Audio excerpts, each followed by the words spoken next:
Google நிறுவனத்தின் coding வேலைகளில் 75%க்கும் அதிகமானவை தற்போது செயற்கை நுண்ணறிவு மூலமே செய்யப்படுவதாக அதன் தலைமைச் செயலதிகாரி சுந்தர் பிச்சை தெரிவித்துள்ளார். கடந்த ஆண்டு பாதியாக இருந்த அளவு தற்போது பெருமளவு உயர்ந்துள்ளது.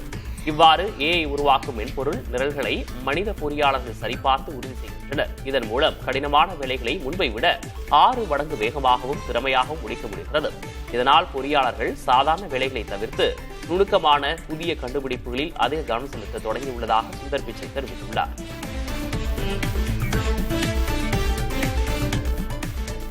தொழில்நுட்பம், உலகளாவிய திறன் மையங்கள், வங்கி, நிதி சேவைகள் மற்றும் காப்பீடு போன்ற துறைகளில் அடுத்த 3 ஆண்டுகளில் செயற்கை நுண்ணறிவை பயன்படுத்தும் ஊழியர்கள் முன்னேற்றத்தை பெற வாய்ப்புள்ளதாக தனியார் நிறுவனம் ஒன்று கணித்துள்ளது. இதுகுறித்து கருத்து தெரிவித்துள்ள டீம் லீஸ் எஜுடெக் நிறுவனரும் சிஓவுமான சாந்தனு ரூச், செயற்கை நுண்ணறிவு என்பது உற்பத்தி திறனை அதிகரிக்கும் என்பதை நிறுவனங்கள் அங்கீகரித்துள்ளதாக குறிப்பிட்டுள்ளார். ஏஐ திறன்களை இந்திய நிறுவனங்கள் அடிப்படை தகுதியாக மாற்றியுள்ளதாகவும் கூறியுள்ளார். 2026ஆம் ஆண்டுக்குள் இந்தியாவில் ஏஐ வல்லுநர்களுக்கான தேவை 1 மில்லியனை தாண்டும் என மதிப்பிடப்பட்டுள்ளதாகவும் தெரிவித்துள்ளார்.